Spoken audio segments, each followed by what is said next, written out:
नमस्कार दोस्तों, stock market studies में फिर से एक बार आपको बहुत-बहुत स्वागत है। तो आज मैं फिर आपके ही कुछ कमेंट्स के ऊपर मैं आज वीडियो लेकर हाजिर हुआ हूँ। तो आज का वीडियो जो है बहुत इंटरेस्टिंग होने वाला है क्योंकि कुछ कंपनीज़ के ऊपर मेरा जो स्विंग बेसिस एंट्री था वो फाइनली उसका टारगेट मिल चुके हैं और कुछ कंपनीज़ के ऊपर जो बहुत दिनों तक इंतज़ार करने के बाद फाइनली एक फ्रेश एंट्री मिलने वाला है। तो कहाँ पे मेरा खुद का एंट्री है, किस तरीके से मैंने स्ट्रैटेजीज़ को यूज़ किया, वो मैं आपके साथ शेयर करूँगा। और प्लीज़ रिक्वेस्ट करूँगा इस वीडियो को एजुकेशन पर्पस में ही लेना क्योंकि मेरे तरफ से कोई भी बाय एंड सेल का रिकमेंडेशन नहीं है। आपको अगर काम करना है तो आपके रिस्क के हिसाब से ही ज़रूर काम करना पड़ेगा। तो सबसे पहले मैं बात करूँ इन्फोसिस के बारे में, तो इन्फोसिस आईटी सेक्टर के सेकंड जायंट लार्जेस्ट कंपनी है और आईटी सेक्टर इंडस्ट्रीज में जितने सारे कंपनीज हैं उनमें से सबसे अगर किसी कंपनीज का अच्छा परफॉर्मेंस अभी चल रहा है वो है इन्फोसिस का। क्यों? चलो एक बार मैं आपको दिखाई देता हूँ। ओवरऑल इतने सारे आईटी सेक्टर कंपनी है, टॉप 7 कंपनीज के ऊपर अगर डेटा दिखूं तो देखिए सेल्स का आंकड़ा जो है हर किसी कंपनी का दो से 3 करोड़ 4 करोड़ के आसपास है। इन्फोसिस का भी सेल्स उतना खास नहीं है, 1.29%।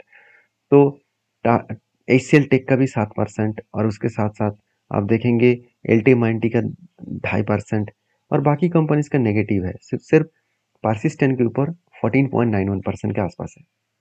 चलो ये तो ठीक ठाक थे और बहुत सारे खराब भी थे। अभी प्रॉफिट के बारे में बात करूं तो नेट क्वार्टरली जो प्रॉफिट है सबसे हाईएस्ट प्रॉफिट किसने किया? इन्फोसिस ने। यही खासियत पॉइंट इस कंपनी के ऊपर देखने को मिला कि कंपनी की जो मतलब परफॉर्मेंस है वो कुछ पॉजिटिवली देखने को मिले। सेल्स कम हुआ तो क्या हुआ, कंपनी प्रॉफिट को बहुत हद तक कम बढ़ा चुके हैं।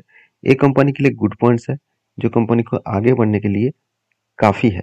तो बाकी इस कंपनी के सिर्फ यही पॉइंट देखने से कुछ नहीं होगा, कंपनी के बाकी पॉइंट्स भी देखना होगा। सबसे पहले मैं कंपनी के ऊपर जब ट्रेड लिया था वो पॉइंट्स मैं आपके साथ शेयर करूंगा। तो जो ट्रेड बना था वो कुछ इस तरीके से रेंज के हिसाब से बना। ध्यान से देखना, जब शेयर में एक बिग करेक्शन हुआ तब मैंने देखा कि 200 डेज मूविंग एवरेज के नीचे ट्रेड करना स्टार्ट किए और मैं आपको रूल्स सिखा चुका हूँ कि जब भी कोई कंपनी 200 डेज मूविंग एवरेज के नीचे ट्रेड करे, उसके नीचे क्लोजिंग दे और उस टाइम अगर RSI 30 के नीचे आए, देखिए यहाँ पे भी RSI 30 के नीचे आया था मगर उस टाइम फाइनली एक स्ट्रांगली यहाँ पे 200 डेज मूविंग एवरेज के नीचे कोई भी कैंडल क्लोजिंग नहीं हुआ, तो इसलिए मैंने यहाँ पे एंट्री नहीं लिया। मैंने एंट्री इस जगह पे लिया। क्यों? क्योंकि यहाँ पे RSI भी 30 के नीचे आया और उसी जगह से कैंडल भी नीचे बने। तो यहाँ पे क्या हुआ, यहाँ पे एक फ्रेश एंट्री बना और उसी जगह से कंपनी धीरे धीरे करके ऊपर गया और फाइनली यहाँ पे टारगेट का अचीव हुआ। तो इस लेवल में टारगेट क्यों अचीव हुआ? तो देखिए RSI के रूल्स के हिसाब से जब RSI नीचे आएगा तब क्या बनेगा, उस जगह पे बनेगा एंट्री। और RSI जब ऊपर जाएगा, ऊपर जाकर 70 को ब्रेक करेगा तो नीचे लेवल कौन सा है? 30 का लेवल है और ऊपर का लेवल कौन सा है? 70 का है। तो 70 लेवल को जब टच करेगा तब इस RSI स्ट्रेटेजीज के हिसाब से इसका टारगेट बनेगा कितना?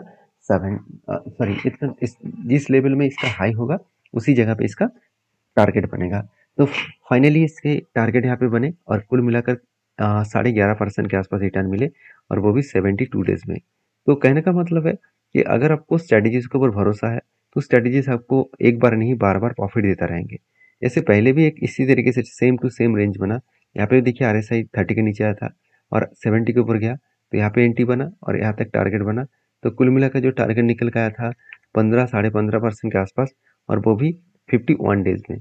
तो इसी तरीके से बहुत सारे एंट्री इस कंपनी के ऊपर मिला। यहाँ पे भी एक मिला था जो कुल मिलाकर 15% का रिटर्न मिला, 14.5% के आसपास और वो भी 88 डेज में, मतलब 3 मंथ्स के आसपास। तो कहने का मतलब है अगर आपको कंपनी के ऊपर भरोसा है और स्ट्रैटेजीज के ऊपर भरोसा है तो आप काम करिए और काम करने के बाद आप उस कंपनी के ऊपर पेशेंस के साथ बने रहिए। ऐसे नहीं कि आपने एंट्री लिया और वहाँ से टारगेट हो जाएगा, ऐसे होगा नहीं कभी। हमेशा आपको इस चीज़ों को समझना पड़ेगा। अभी इन्फोसिस के ऊपर मैं एक ही चीज़ आपको कहूँगा कि मेरा पहले जो एंट्री था वो तो टारगेट हो चुका है। सेकेंड जो एंट्री बना उसको भी कंटिन्यू करूँगा। सेकेंड एंट्री कुछ इस तरीके से है, शोल्डर, उसके बाद बिग हेड, उसके बाद शोल्डर बना। इसको कहा जाता है reversal head and shoulder pattern. देखिए इसका बहुत सारे नेम्स है, तो ज़्यादा से ज़्यादातर इस पैटर्न्स को reversal head and shoulder pattern कहा जाता है। तो फाइनली इस पैटर्न्स को यहाँ पे भी ब्रेकआउट हुआ था, ऊपर गए, नीचे रिटेस्ट किए, तब एक एंट्री बना और भी नीचे आए और अभी देखिए कंपनी एक पैटर्न क्रिएट किया। तो कंपनी फिर से यहाँ पे एक डब्ल्यू पैटर्न क्रिएट करके आगे बढ़ रहा है, मतलब यहाँ से कंपनी बूस्ट हो सकते हैं। हाँ, 1700 जो 28 का जो लेवल है, इस लेवल को पहले ब्रेक करना होगा, क्योंकि यही लेवल कंपनी का एक स्ट्रांगली रेजिस्टेंस रहेगा। तो कंपनी इसके ऊपर डीपली रिसर्च करे, उसके बाद काम करे। तो नेक्स्ट जो कंपनी है उसके बारे में चर्चा करूँ, उसका नाम है एचसीएल टेक्नोलॉजीज, जो इंडिया के third largest IT solutions company है। और एचसीएल टेक्नोलॉजीज के ऊपर मैं बात करूँ तो कंपनी का सेल्स थोड़ा सा पॉजिटिव है, मगर कंपनी का प्रॉफिट ग्रोथ पॉजिटिव नहीं है। प्रॉफिट ग्रोथ ना के बराबर है, परसेंटेज वाइज आप जीरो ग्रोथ बोल सकते हैं, क्योंकि क्वार्टरली अगर रिजल्ट देखा जाए तो पिछली बार का जो टोटल सेल्स था 28,446, इस बार बने 28,499।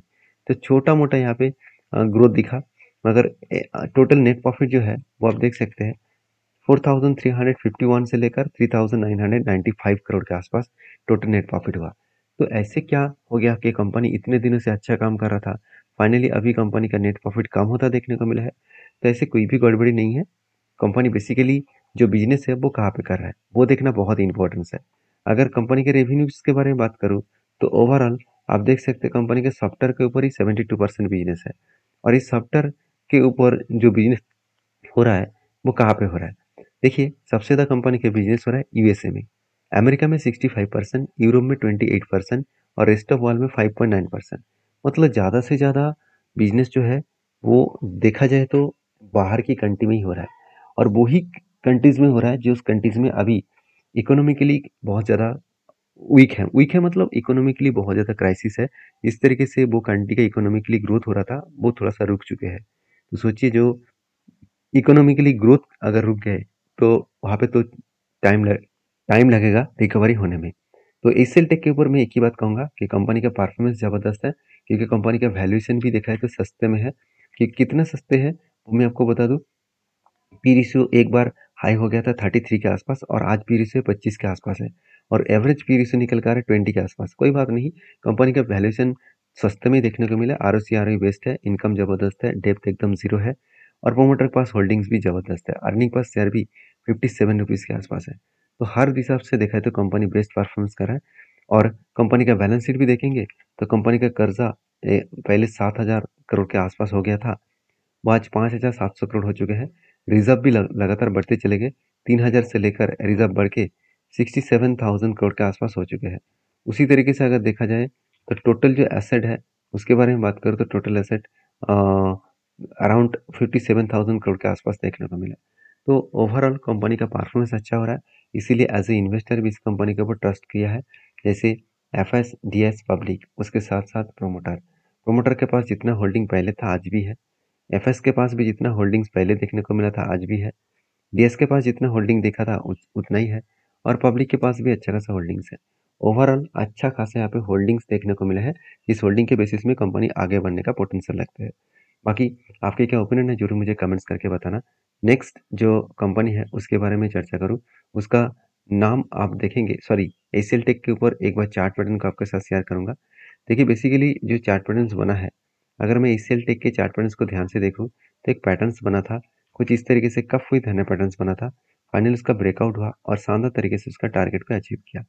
और शानदार तरीके से टारगेट अचीव होने के बाद कंपनी देखिए धीरे धीरे करके यहाँ पे नीचे भी आया था, टेस्ट करके ऊपर जाने का कोशिश कर रहा है। तो यहाँ पे देख सकते हैं टारगेट अचीव हुआ, उसके बाद देखिए थोड़ा सा करेक्शन हो रहा था, उसके बाद फिर से रिकवरी कर रहा है। अभी देखिए एक पैटर्न्स भी यहाँ पे बनने की तैयारी कर रहा है। अगर इस लेवल्स को मैं मार्किंग करूँ, ये लेवल कंपनी के लिए एक स्ट्रांगली लेवल बनता हुआ देखने को मिला है। जहाँ पे एक शोल्डर बना है, उसके बाद एक पीक हेड बनने जा रहा है, उसके बाद अगर छोटा सा शोल्डर बने तो एक ब्रेकआउट होने के बाद अच्छा खासा टारगेट मिलने का चांसेस है। तो मैं जरूर कहूँगा इस कंपनी के ऊपर फोकस रखिए, स्टडी करिए, उसके बाद काम करिए। तो नेक्स्ट जो कंपनी है उसके बारे में बात करूँ, उसका नाम है केपीआईटी टेक्नोलॉजीज लिमिटेड। तो बेसिकली केपीआईटी टेक्नोलॉजीज लिमिटेड जो है वो एक ऐसी कंपनी है जिसके ऊपर हर किसी का फोकस होना चाहिए। ये केपीआईटी टेक्नोलॉजीज के ऊपर बात करूँ तो 46,400 करोड़ के आसपास इसका मार्केट कैप है और कंपनी के आर ओ सी आर ओ दोनों ही आपको बेस्ट तरीके से देखने को मिला। और कंपनी के पी रेशियो 78 के आसपास है और इंडस्ट्रीज पी रेशियो 38 के आसपास है। मतलब वैल्यूएशन वाइज कंपनी का वैल्यूएशन हाई है और जिसके चलते कंपनी के ऊपर एक करेक्शन मोमेंटम देखने को मिला तो था, फिर से उसको रिकवरी भी कर चुके हैं। तो केपीआईटी जैसे कंपनी अच्छा खासा परफॉर्मेंस कर रहा है इसलिए आगे बढ़ रहा है। जैसे कंपनी का सेल्स का आंकड़ा इस बार भी हाईएस्ट देखने को मिला, एक्सपेंस मिटाने के बाद कंपनी का नेट प्रॉफिट जो है वो भी 112 से लेकर 100 मतलब 112 से लेकर 166 करोड़ तक इसका टोटल नेट प्रॉफिट देखने को मिला है। बेस्ट तरीके से नेट प्रॉफिट इस कंपनी के ऊपर देखने को मिले, जो कंपनी को आगे बढ़ाने के लिए, आगे ले जाने के लिए काफ़ी है। बाकी एज़ ए मतलब इन्वेस्टर इस कंपनी के ऊपर शानदार तरीके से काम कर रहा है। जैसे इंस्टीट्यूशन के पास, एफआईएस के पास पहले 17% होल्डिंग था, वो आज बढ़ के 23% हो चुके हैं। डीएस के पास 11% होल्डिंग था, आज बढ़ के 14% हो चुके हैं। पब्लिक के पास ज़्यादा होल्डिंग था, 30% के आसपास, वो घट के 21% हो चुके हैं। मतलब इंस्टीट्यूशन क्वांटिटी को एडिंग कर रहा है और उसी जगह पे पब्लिक इस कंपनी के माल बेच रहा है। तो ओवरऑल इस कंपनी के परफॉर्मेंस के बारे में बात करूँ, कुछ इस तरीके से सिचुएशन देखने को मिला, जो सिचुएशन कंपनी को आगे बढ़ाने के लिए काफ़ी है। बाकी केपीआईटी टेक्नोलॉजीज के ऊपर मैं एक ही बात कहूँगा कि कंपनीज के ऊपर जो कंपनी के ऊपर जो बेसिकली फाइनेंशियल डेटा है, उसको दिखाने से पहले कंपनी के ऊपर रेवेन्यूज का ग्रोथ के बारे में बात करूँ, तो आप देख सकते हैं कंपनी का टोटल जो है प्रोडक्ट इंजीनियरिंग सर्विसेज के ऊपर ही 93% बिजनेस हो रहा है। अभी प्रोडक्ट इंजीनियरिंग सर्विसेज के ऊपर देखा जाए तो कंपनी ऑटो सेगमेंट के ऊपर ज़्यादा से ज़्यादा काम कर रहा है। तो हिस्ट्रिकली अगर बात करूँ, तो हिस्ट्रिकली डेटा यहाँ पे आपको नहीं मिलेगा। और सोर्सेज से अगर बात करूँ तो कंपनी के कहाँ पे सोर्सेज मिला वो भी यहाँ पे देख सकते हैं। कोई बात नहीं, कंपनीज के ऊपर जो परफॉर्मेंस हुआ उस बेसिस में टेक्निकली जो चार्ट पैटर्न्स बना, कुछ इस तरीके से पहले कप बना, उसके बाद एक हैंडल बना, फाइनली ब्रेकआउट हुआ, ब्रेकआउट कन्फर्मेशन भी हुआ। तो जब रिटेस्ट करेगा, इस लेवल को टच करेगा, तो कुछ डिसीजन में ज़रूर लेने वाला हो, क्योंकि पैटर्न जो बना है तो उसके ऊपर 20% का टारगेट यहाँ पे मिलने का चांसेस है। तो मैं रिक्वेस्ट करूँगा, ये जो एंट्री लेवल्स मैं आपके साथ शेयर किया हूँ, वो आपको इस पैटर्न समझाने के लिए किया हूँ। मेरे तरफ से कोई भी बाय एंड सेल का रिकमेंडेशन नहीं है। ऐसे नहीं कि इस जगह पे आप एंट्री लीजिएगा, यहाँ पे एग्जिट करिए, यहाँ पे स्टॉप लॉस लीजिए। ऐसे मेरा कोई मोटिवेशन नहीं है। मतलब ऐसे कोई मोटिवेट नहीं है कि आपको मैं इस तरीके से बाय सेल का रिकमेंड करूँ। अगर आपको काम करना है तो सारी चीज़ों को सीख कर, समझ कर काम करना होगा। तो आप समझदार हैं, समझदारी से काम करिए। बाकी आपके क्या ओपिनियन है, ज़रूर मुझे कमेंट्स करके बताइए। तो नेक्स्ट जो कंपनी है उसके बारे में चर्चा करूँ, उसका नाम है, आप देख सकते हैं, पीजी इलेक्ट्रोप्लास्ट लिमिटेड। तो पीजी इलेक्ट्रोप्लास्ट लिमिटेड बेसिकली एक छोटा-सा कंपनी, 9,600 करोड़ का कंपनी है। और इस कंपनी के ऊपर गुड अपडेट ये है कि कंपनी लगातार भागता हुआ देखने को मिले, जिसके चलते कंपनी के ऊपर स्प्लिट का अनाउंसमेंट आ चुके हैं। 10 तारीख को कंपनी हर एक के बदले 10 शेयर आपको स्प्लिट देने वाला है। तो सारे कंपनी के इन्फॉर्मेशन आपके साथ में एजुकेशन पर्पस में शेयर किया हूँ। अगर किसी भी कंपनी के ऊपर आपको बाय सेल करना है, तो एक बार डीपली रिसर्च करें, उसके बाद काम करें। मैं कोई सेबी रजिस्टर्ड पर्सन नहीं हूँ, तो इसीलिए मेरे तरफ से कोई भी रिकमेंडेशन नहीं है। मिलते हैं नेक्स्ट वीडियो में, तब तक के लिए धन्यवाद।